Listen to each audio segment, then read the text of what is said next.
Assalomu alaykum hammaga. Bizlar Regina Era volontyorlari o'zimizning 3-chi volontyorligimizni qilishga hozir Lokotiya kanalining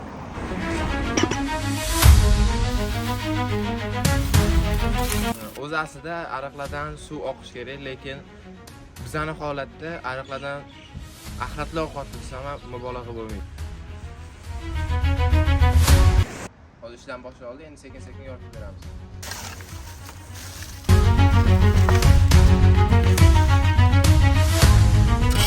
Hozir volontyorlarimizdan qisqa intervyu olishga harakat qilib ko'ramiz.